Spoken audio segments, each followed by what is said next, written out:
Assalamualaikum warahmatullahi wabarakatuh. Salam semangat. Jumpa lagi dengan kajian geografi. Pertemuan pertama kita di semester 1 ini akan mengkaji tentang wilayah dan tata ruang. Nah, apa sih pentingnya kita mengkaji mengenai wilayah dan tata ruang? Tentu saja penting sekali, karena dengan memahami wilayah, tempat kita tinggal, dan juga wilayah tempat lain, kita dapat lebih berusaha untuk tahu ya bagaimana satu wilayah itu dapat tumbuh, berkembang, dan bagaimana dapat ditata dengan lebih baik sehingga dapat mendukung kehidupan makhluk hidup yang ada di atasnya, termasuk kita manusia. Nah, apa sih sebenarnya yang disebut dengan wilayah itu? Nah, wilayah atau region adalah suatu ruang di permukaan bumi yang memiliki karakteristik atau ciri-ciri tertentu, baik secara fisik atau alam dan secara non-fisik atau yang berkaitan dengan manusianya. Nah, selain wilayah, ada juga istilah pewilayahan atau regionalisasi. Pewilayahan ini adalah suatu upaya mengelompokkan wilayah berdasarkan kriteria tertentu. Nah, misalnya nih, pasti kamu pernah dengar kan?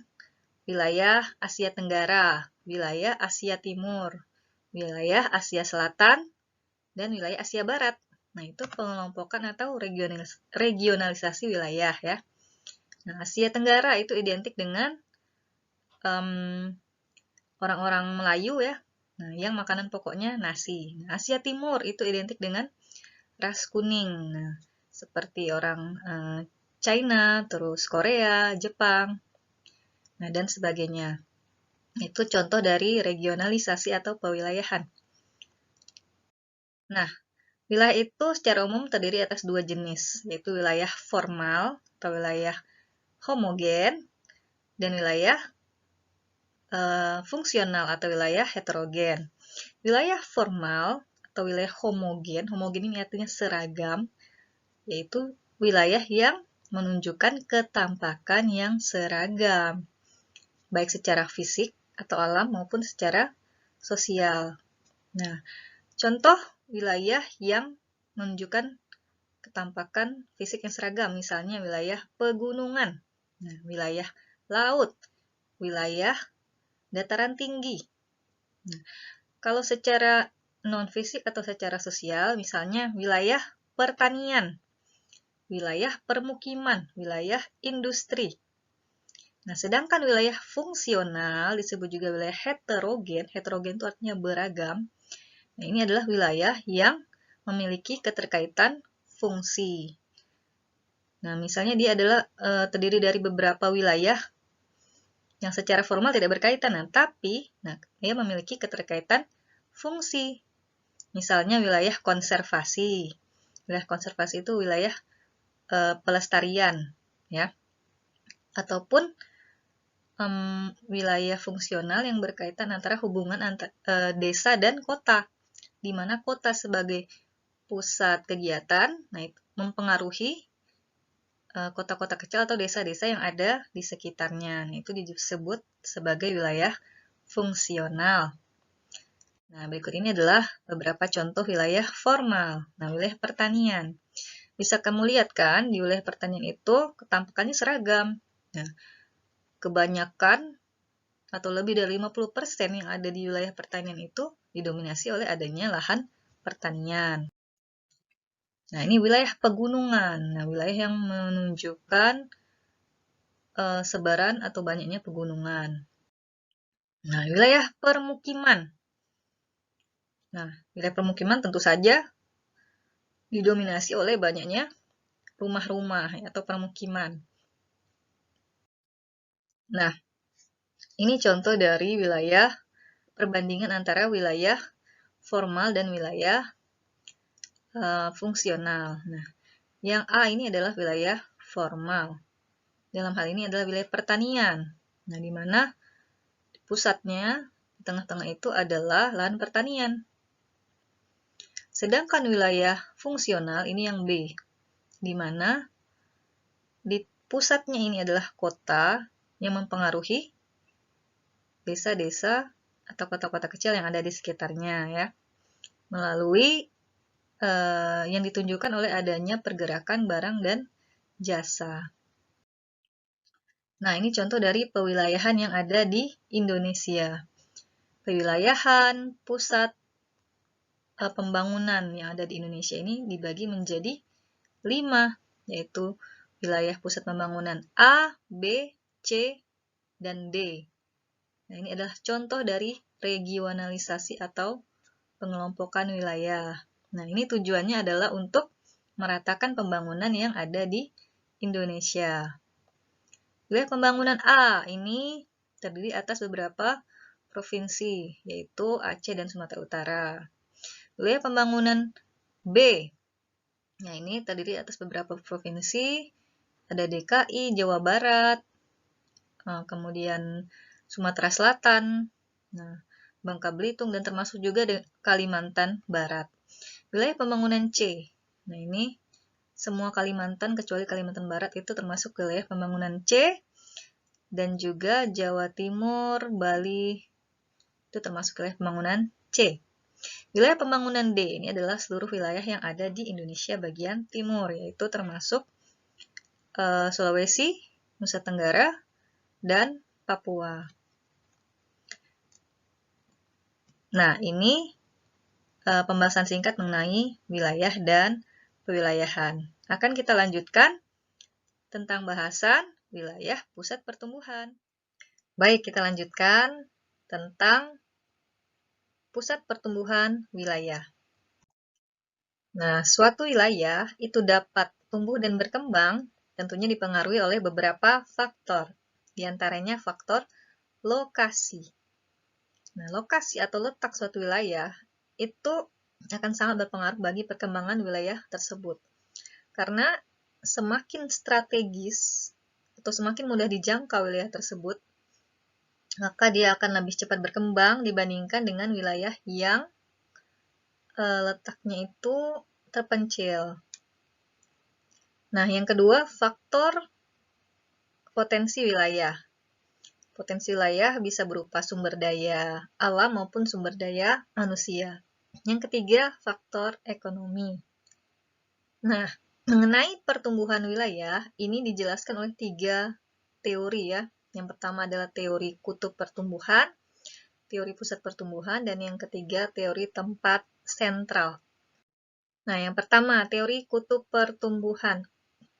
Teori ini menyatakan bahwa pembangunan sebuah kota atau wilayah merupakan hasil proses dan tidak terjadi secara serentak, melainkan muncul di tempat-tempat tertentu dengan kecepatan dan intensitas yang berbeda. Tempat atau lokasi yang menjadi pusat pembangunan atau pengembangan dinamakan kutub pertumbuhan. Dari kutub-kutub tersebut, selanjutnya proses pembangunan akan menyebar ke wilayah-wilayah lain di sekitarnya atau ke pusat-pusat yang lebih rendah. Nah, misalnya begini ya, di satu wilayah itu ada daerah pertambangan. Nah, yang namanya daerah pertambangan ini misalnya minyak bumi kah, batu bara kah, emas kah, itu tentunya akan mengundang banyak orang untuk datang ke tempat tersebut, baik dari pengusaha-pengusaha yang mengembangkannya ataupun pekerja-pekerja yang bekerja di situ. Nah, semakin banyak pekerja atau semakin banyak orang, maka akan semakin banyak juga upaya untuk upaya untuk menyediakan fasilitas dari fasilitas tempat tinggal, perumahan, nah kemudian sekolah, ya, karena pekerja-pekerja tersebut tentunya berkeluarga misalnya dan anak-anaknya butuh sekolah, kemudian pasar untuk memenuhi kebutuhan sehari-hari. Nah, maka semakin ramai daerah tersebut, maka dia akan semakin cepat berkembang. Dari pusat kegiatan ekonomi itu, nah, berkembanglah dia dan bisa mempengaruhi daerah-daerah di sekitarnya. Yang kedua, teori pusat pertumbuhan. Pusat pertumbuhan adalah suatu wilayah atau kawasan yang pertumbuhan pembangunannya sangat pesat jika dibandingkan dengan wilayah lain, sehingga dapat dijadikan sebagai pusat pembangunan yang dapat mempengaruhi pertumbuhan dan perkembangan wilayah lain di sekitarnya. Nah, misalnya ya, Kota Jakarta. Nah, Kota Jakarta ini bisa dikatakan sebagai pusat pertumbuhan. Nah, karena dia itu mempengaruhi perkembangan daerah-daerah yang ada di sekitarnya. Nah, jadi kota-kota besar tidak hanya Jakarta ya, misalnya Surabaya, Medan. Nah, itu dia dapat dikatakan sebagai pusat pertumbuhan. Nah, yang ketiga, teori tempat sentral.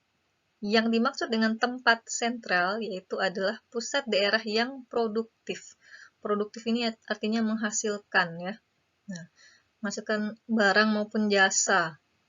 Pusat berbagai aktivitas pelayanan yang melayani kebutuhan wilayah di sekitarnya.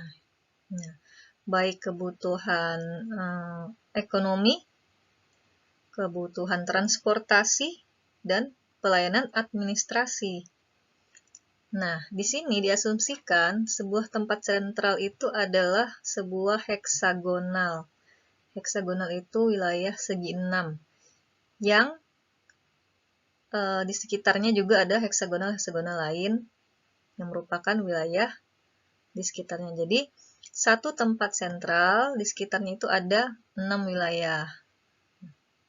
Nah, pusatnya ini bisa analogikan sebagai ibu kota negara. Nah, di mana ibu kota negara ini melayani daerah-daerah sekitarnya ya, yaitu ibu kota provinsi, kemudian ibu kota provinsi melayani ibu kota kabupaten, kemudian kota-kota kecil yang ada di sekitarnya. Nah, tempat sentral ini memiliki 3 tingkatan atau 3 hierarki, tergantung luas pengaruhnya ya. Nah, pertama tempat sentral K3. Tempat sentral K3 ini adalah tempat sentral yang mempengaruhi sepertiga dari 6 wilayah yang ada di sekitarnya. Jadi, satu tempat sentral mempengaruhi sepertiga dari 6. Berarti 2 ya. Kalau kita sepertiga dari 6 itu sama dengan 2 ya. Nah, jadi 1 ditambah 2, maka dia disebut sebagai tempat sentral K3. Jadi tempat sentral yang mempengaruhi sepertiga dari 6 wilayah yang ada di sekitarnya. Disebut juga dengan situasi pasar yang optimum. Nah, ini pelayanan di bidang pasar gitu atau ekonomi. Yang kedua adalah tempat sentral K4. Nah, tempat sentral K4 ini adalah satu tempat sentral yang dapat mempengaruhi setengah dari 6 wilayah yang ada di sekitarnya. Setengah dari 6 itu kan 3. Jadi, satu tempat sentral ditambah 3 yaitu 4, maka disebut dia tempat sentral K4. Ini disebut juga tempat sentral yang merupakan situasi lalu lintas yang optimum. Dan yang paling luas pengaruhnya yaitu tempat sentral K7.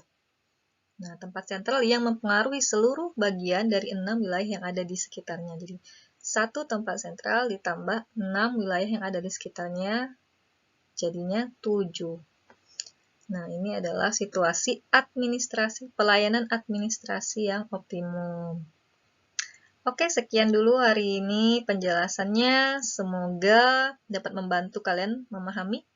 Nah, jadi tidak hanya dari penjelasan saya, kalian juga dapat mencari sumber-sumber lainnya, ya, agar pemahaman kamu lebih kaya dan lebih utuh lagi. Oke, sekian. Terima kasih atas perhatian kalian. Semoga kalian selalu semangat dan selalu giat untuk mengkaji ilmu apapun ya, terutama di mata pelajaran Ibu. Salam semangat. Assalamualaikum warahmatullahi wabarakatuh.